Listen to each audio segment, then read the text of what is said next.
Ecco, siamo con l'assessore Andrea Costa, assessore allo sport. In questo momento c'è questa diatriba società sportiva del Portogruaro Calcio. La famiglia Mio ha in pratica disdettato il loro rapporto societario con la città e i tifosi, almeno sembra questo.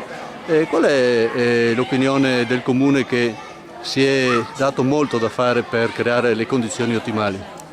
Come giustamente detto, nel corso degli anni abbiamo sostenuto questa corsa vincente del Portogruaro per quelle che erano le nostre possibilità quest'anno, l'anno precedente, a seguito della promozione, anche intervenendo negli enti interessati per poter realizzare le opere che garantissero la capienza previste dalla legge.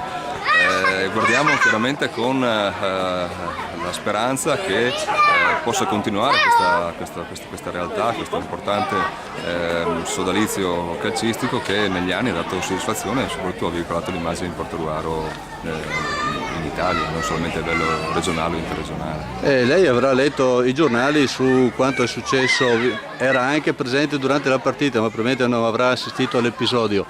Qual è il suo commento da sportivo ma anche da dirigente comunale e assessore allo sport? Da sportivo, perché sono uno sportivo, da ex arbitro perché sono ex arbitro, quindi a maggior ragione il calcio lo guardo sempre in maniera magari diversa rispetto a altri. Io dico che, l'ho detto più volte, abbiamo avuto l'orgoglio di avere una squadra che con pochissimi mezzi ma con capacità e quel pizzico di fortuna che chiaramente si deve arriva in Serie B.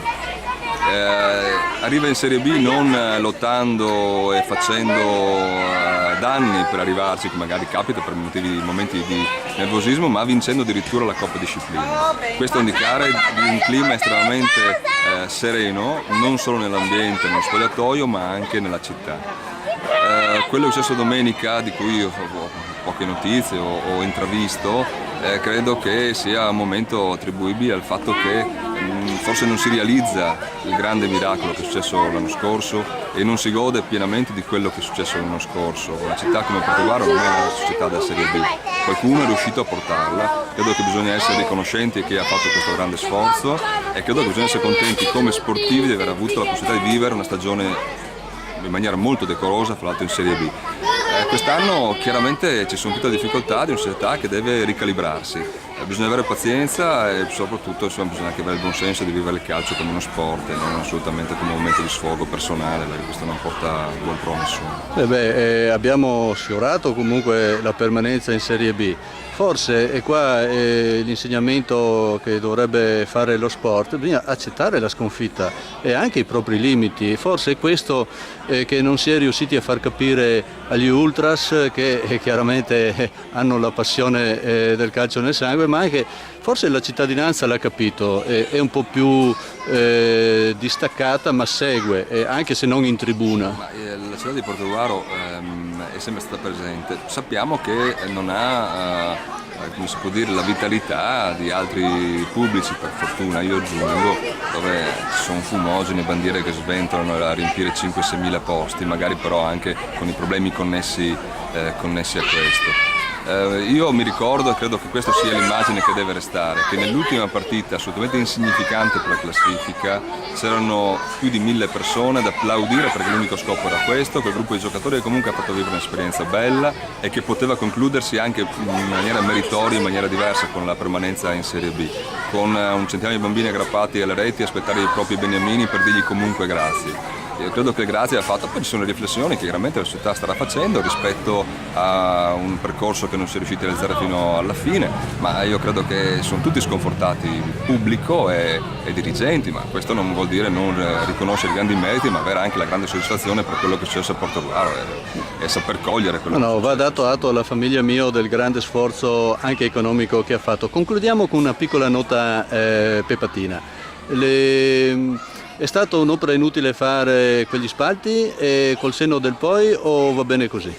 Dal senno del poi sono piene le fosse, quindi no, noi avevamo già un obbligo, seguito dalla convenzione firmata nel dicembre 2008, di portare la capienza a 4.000 posti, quindi avevamo già questo obbligo proprio da convenzione, ma soprattutto per gli accordi presi con la Lega Pro.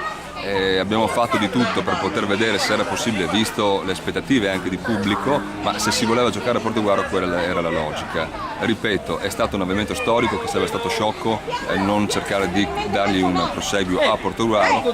L'immagine che ne ha ricavato la società e Portogruaro è lì a render conto che comunque è stata una scelta indovinata. I fondi, come sappiamo, non sono arrivati dal Comune di Portogruaro. Il Comune di Portogruaro ha agito in maniera particolarmente incisiva perché arrivassero, sono arrivati e noi avevamo speranza che durassero di più, ma comunque non è detto. Insomma. Bene, allora diciamo, scusi se la interrompo, che i spalti sono là, perciò dobbiamo sfruttarli e dobbiamo tornare in Serie B. Questo è l'auspicio. La speranza è di tornare in Serie B, la speranza però, adesso oltre le battute, la speranza è quello che questi momenti di difficoltà siano colti da tutti e ci sia la possibilità che un sogno non finisca interamente ma lasci dei segni tangibili sul campo. So che il Portogruaro Calcio sta sviluppando un settore giovanile professionistico finalmente all'altezza di una squadra D. So che c'è difficoltà in questo momento, ma c'è anche residua energia per andare avanti. Ecco, io spero questo, che i sogni non diano atto risvegli che magari sono, ma ci sia comunque la forza anche da parte di chi fino ad oggi ha dato tanto di poter andare avanti. Diamo allo sport la dimensione che ha lo sport. Assolutamente. Bene, sì. e io ricordando come gesto di affetto che abbiamo tutto un mondo sportivo a Portogruaro che è enorme, lo vedremo in piazza il 24-25 settembre. Open Sport. Open Sport, ci sarà la visita anche di un nostro campione che ha vinto un titolo mondiale a cronosquadre a Londra ieri negli sport paralimpici e sarà presente a Londra a rappresentarci ai Giochi Paralimpici del settembre 2012. Quindi abbiamo tanto sport, divertiamoci. Bene, grazie all'assessore Andrea Costa. Grazie.